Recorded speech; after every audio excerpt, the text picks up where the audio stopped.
Meu endereço é bem fácil, é ali no meio do mundo, onde está meu coração, meus livros, meu violão, meu alimento fecundo.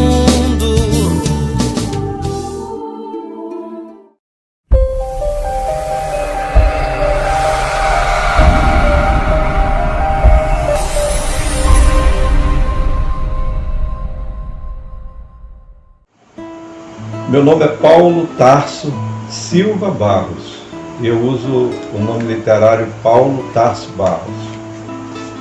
Eu nasci na cidade de Vitória do Mearim, no interior do Maranhão, no dia 29 de agosto de 1961. Meus pais, Miriam Bogés Silva e Eusemar dos Santos Barros. Eu tive uma infância maravilhosa, pródiga, rica, com muita liberdade para brincar, muitos primos, amigos. Nasci numa Praça Rio Branco, bem no centro da cidade, e bem no fundo do nosso quintal passava o rio Mearim.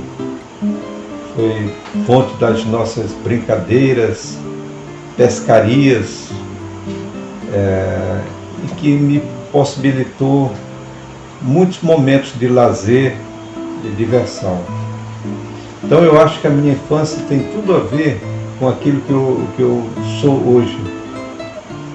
Brinquei bastante, tinha múltiplos interesses, menos o da escola. Da escola eu não era muito chegado com a escola. Mas como eu tinha dentro de casa uma mãe rigorosa com a educação, com a formação, e a minha avó também, que era professora das antigas, e era uma leitora muito competente, uma pessoa que lia bastante, que declamava os poetas românticos. Isso tudo contribuiu para que aos poucos eu também adotasse o hábito de leitura. Então na minha infância eu tive vários interesses: jogo de futebol, karatê, natação, fazia cineminha em casa, comecei a ler histórias em quadrinhos e querer imitar os super-heróis. A gente tinha aquele mundo da imaginação na beira do rio, os cipós que era para fazer o Tarzan, as máscaras do Zorro, do Homem-Aranha. Então teve um mundo rico de fantasia que contribuiu bastante na minha, na minha iniciação artística. Como eu tinha esses múltiplos interesses, eu também desenhava, comecei a desenhar. Não tinha muito talento, mas desenhava. E aos 13 anos eu comecei a me interessar também por locução. Tinha os serviços de alto-falante na nossa cidade, o da paróquia e um outro do senhor Dorindo Carvalho Nolasco, que era a voz do comércio vitoriense, onde eu tive a minha iniciação como locutor, ajudando meu saudoso amigo, meu mestre de locução, grande amigo do meu pai, Didier Macedo Dutra.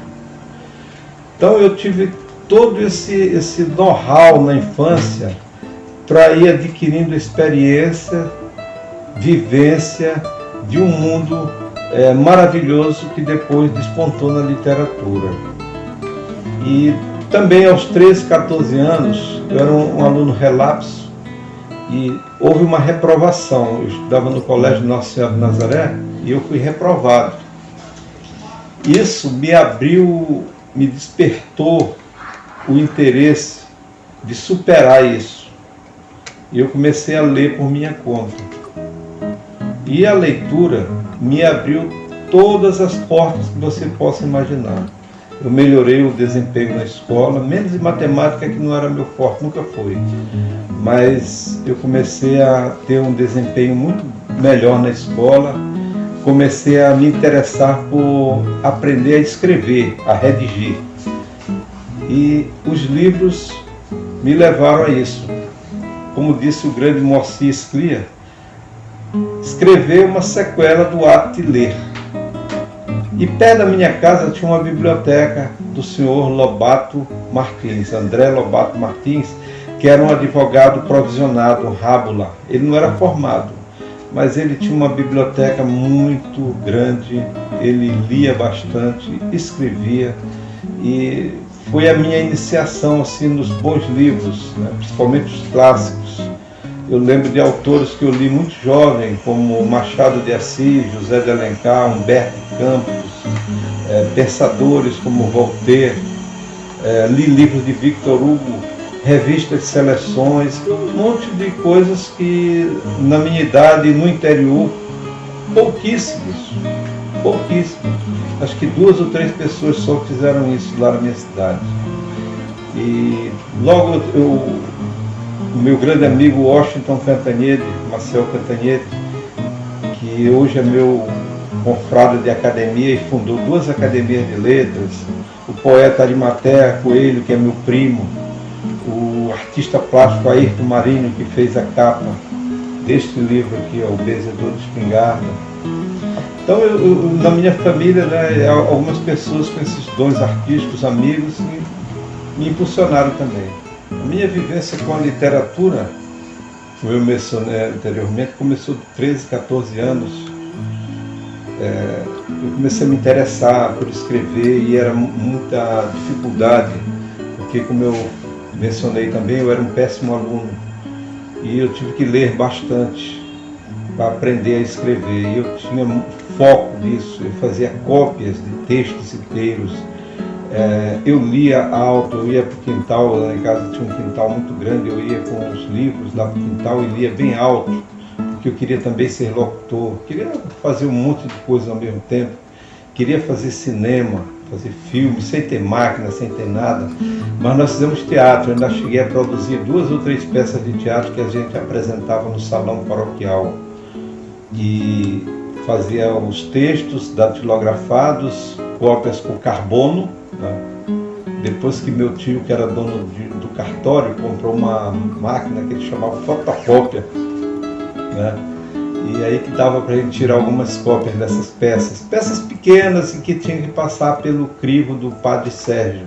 O Padre Sérgio lia, via que estava tudo ok e a gente apresentava lá no centro paroquial, mal sabendo que a gente já estava se encaminhando para um processo literário mais complexo, mais amplo. Então eu comecei a escrever ainda lá em Vitória do Mearim. E meu primeiro poema publicado num grande jornal foi no jornal O Estado do Maranhão. Eu fiquei muito feliz com isso, porque foi a primeira vez que eu mandei um texto meu para um grande veículo de comunicação do Estado, que era o jornal O Estado do Maranhão, que até hoje existe, mas só de maneira digital, como todos os grandes jornais. Ele não é mais impresso. Isso me motivou a continuar. E eu era parceiro lá do meu primo Arimatea Leite Coelho, que era poeta, um dos grandes poetas, ganhador de vários prêmios literários.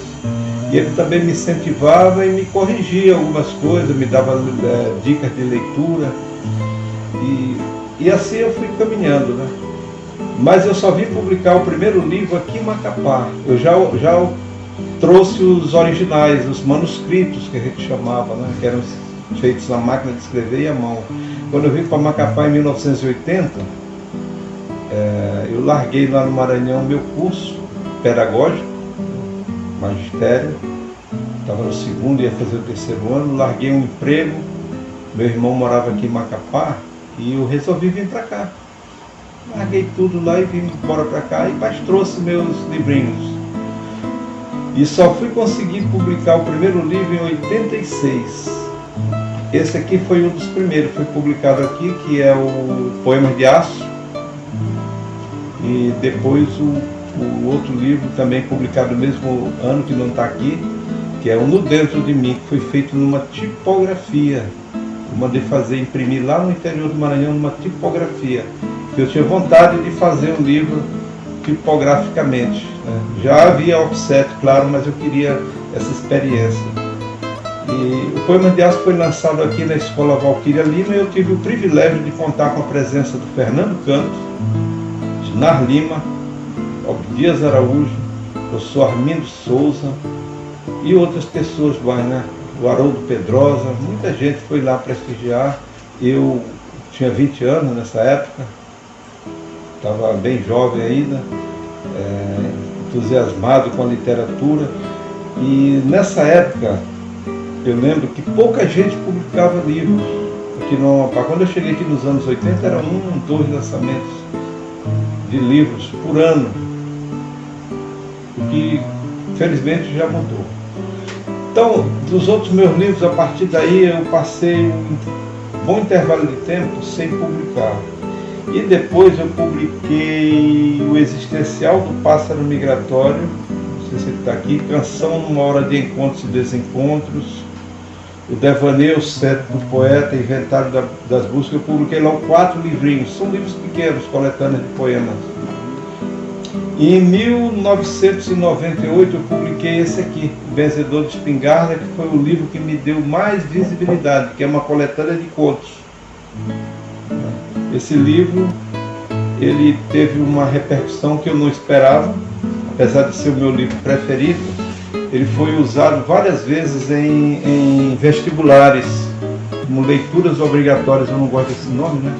Ele foi indicado para leituras de vestibulares e eu tive a oportunidade de ir nos cursinhos, nas escolas, e falar várias vezes desse livro. Inclusive nós fizemos uma peça de teatro baseada num dos contos, são vários contos, por ocasião da formatura da primeira turma de letras da Unifap, a turma que entrou em 91, nós nos formamos em 94 para 95, e nós fizemos uma peça que foi um sucesso aí no Teatro das Bacabeiras.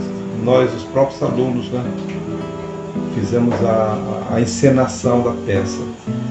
E depois disso, né, começou a melhorar. Eu considero que depois que a Unifap foi implantada aqui, o curso de letras, parece que despertou mais o interesse da população, dos estudantes e dos professores pela produção literária local.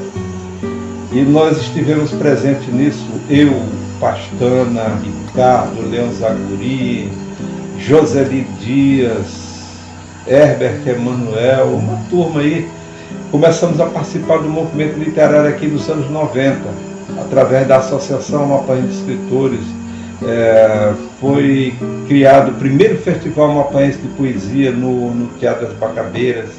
Estava lá o Pastano e o Ricardo, foram os idealizadores, o Leão Zaguri, eu, o Alciné, várias pessoas, né?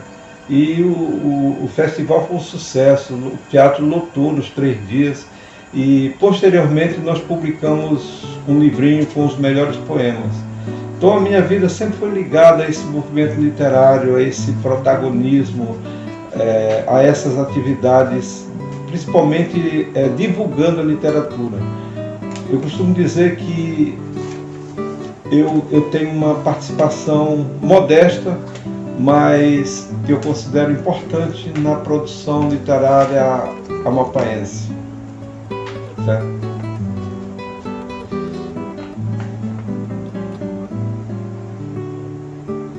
Estilos. Oi? Estilos. A minha obra eu divido em estilo, né, em gêneros. Primeiro eu comecei com poesia, escrevendo poemas. Depois eu passei por cordel, produzi vários cordéis, inclusive lá no interior do Maranhão, só que a gente não publicava. Quando chegou a famosa fotocópia, eu retirava 10 cópias e espalhava na cidade. Isso me deu até problema lá por causa dos valentões que tinham lá, mas passou, né? Quanto mais o pessoal falava do cordel, mais as pessoas queriam ler.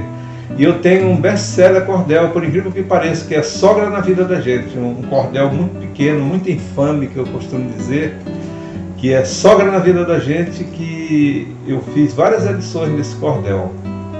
Ele não está aqui também para a gente mostrar aqui para quem está nos assistindo. E tem o lado da produção em prosa, que já tem 2 coletâneas, O Benzedor de Espingarda e História de um Sino. A História de um Sino, que é esse livro aqui, que foi lançado em 2013. É um livro que eu gosto bastante, e também há um trabalho nele A Usina, o conto A Usina, ele foi utilizado em vários vestibulares aqui do Amapá. Então eu sempre quis jogar em várias posições, né? Eu não fiquei somente na poesia, eu fui pro cordel, pro conto, a crônica que eu publicava em jornais, né? Artigos. Eu só não cheguei ainda no romance porque eu sou muito sintético. Se você vê o tamanho dos meus livros, são muito pequenos, eu não gosto de me estender assim muito. Tá? Não sei se algum dia eu vou conseguir fazer um romance. E eu participei também disso, de várias antologias, eu já até perdi a conta. As principais foram as coletâneas de contos também das universidades do Norte, que era um certame, um concurso anual organizado pela Universidade Federal do Pará. E eu, Fernando Canto, Ângela Nunes, Arquibaldo, Elilde Viana, Cláudio César, Mauro Guilherme, várias pessoas daqui de Macapá chegaram a ter seus trabalhos publicados nessas antologias. Isso também nos abriu vários caminhos, porque desses contos publicados, que eram premiados, selecionados, eles iam para as leituras dos vestibulares, né? Então eu consegui fazer esses livros e participar de antologias, tanto de crônicas, como de contos, como de poemas. Muita gente pergunta sobre a inspiração, a motivação, o que leva um autor a escrever. Acho que essa pergunta é muito individual.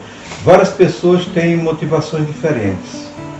Os autores profissionais, né, aquele que domina a arte da escrita, ele geralmente ele trabalha por encomenda. Uma grande editora pede para ele um livro sobre um determinado assunto, ele vai lá e faz. Principalmente se ele já tem um nome consagrado. Geralmente as editoras pedem os livros. Já o autor que é criativo, que não trabalha sob encomenda, ele tem várias motivações para fazer a sua criação. Eu acho que uma das maiores inspirações são as leituras. Um livro gera outro livro. São as conversas, as histórias que você ouve, as lendas, os fatos do cotidiano. Isso vai motivando a escrever. Você cria um personagem, tipo um Frankenstein, baseado em várias outras pessoas. Eu mesmo já procedi assim. Já escrevi histórias onde eu pego um personagem e coloco fatos que aconteceram com outras pessoas.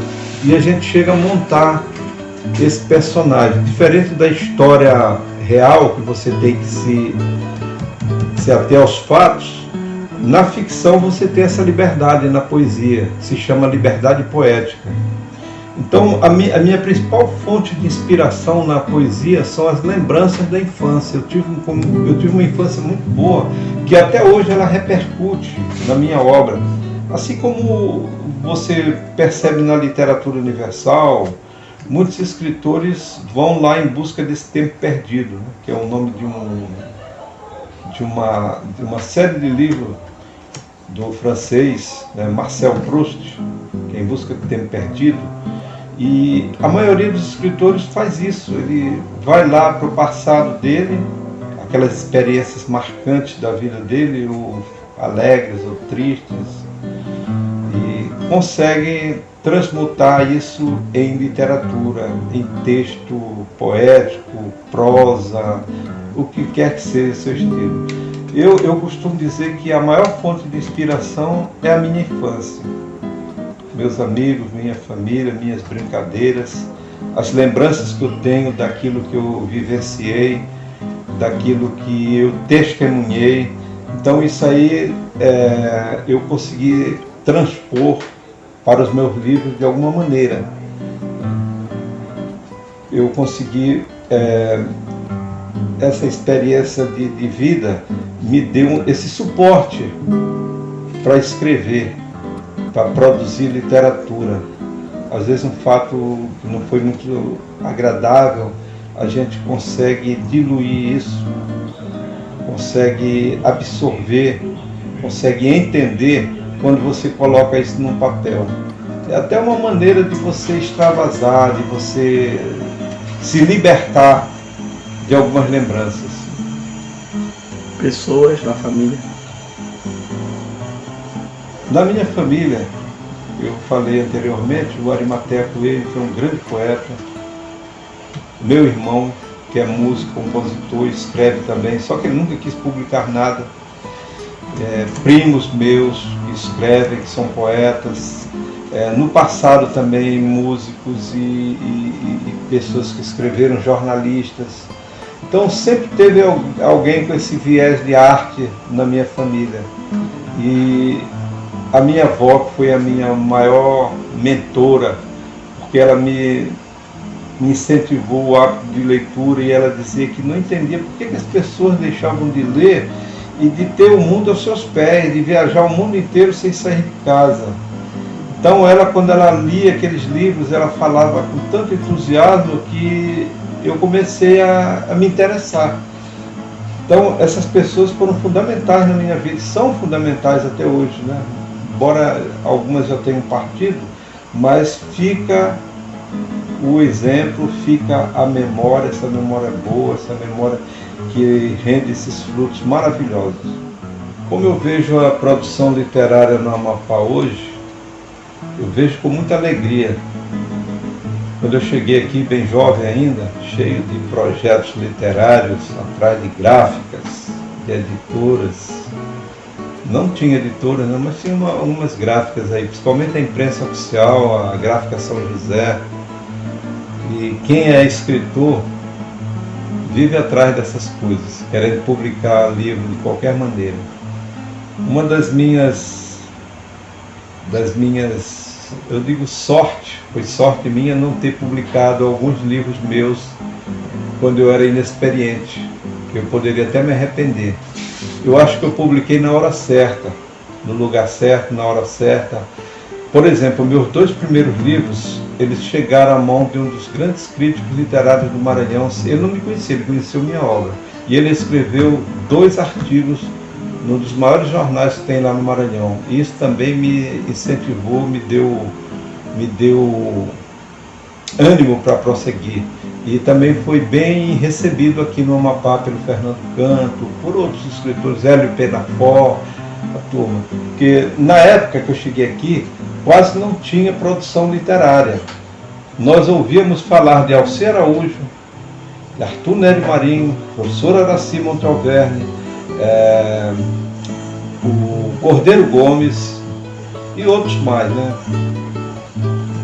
A geração de modernos poetas do Amapá, daqui dos anos 60, publicou uma antologia, Modernos Poetas do Amapá. E só foi publicada outra nos anos 70, com 3 poetas. E depois, nos anos 80, a terceira antologia. Então a produção não era muito grande. E a partir dos anos 90, quando nós assumimos a Associação Amapaense de Escritores, que a gente começou a ir atrás dessas pessoas. Aí a gente foi descobrindo muitas pessoas que estavam por aí escondidas, que não tinham possibilidade de divulgar seus trabalhos, não tinham meios. E quando a associação desempenhou esse papel nos anos 90, nós chegamos a publicar, a lançar aqui na Biblioteca Pública Estadual Ercílio Lacerda 6 ou 7 obras num único dia, né? Obras do Alceu Araújo, obras do Nonato Risma, do Idelgardo Alencar, minha e outras mais. Então houve assim, de repente começou um movimento literário que se estende até os dias de hoje. Hoje eu tenho uma relação de mais de 200 autores. Antigamente a gente não conseguia reunir nem 10 autores. Então eu acho que a universidade, os professores que começaram a pedir os textos locais, foram de extrema importância para estimular e incentivar o autor. Porque o autor escreve não para ele, embora às vezes ele não escreve só para mim, não, ele não escreve só para ele. Ele escreve para os outros. Quando ele externa aquilo, quando ele publica aquilo, ele está entregando a obra dele na mão de outras pessoas. Então o movimento literário aqui ficou muito forte. Eu vejo aí o pastando aí na frente de movimento literário, incentivando, criando. A própria biblioteca pública, no tempo da professora Ângela, incentivava bastante, e na gestão do José Queiroz Pastana, incentivando bastante a produção literária. E isso é muito importante porque nós conseguimos, com isso, colocar no circuito muitas pessoas que estavam à margem, que não tinham oportunidade, não tinham espaço. Então hoje eles têm. E muitas vezes as pessoas perguntam: o que você diria para o escritor ou para o leitor?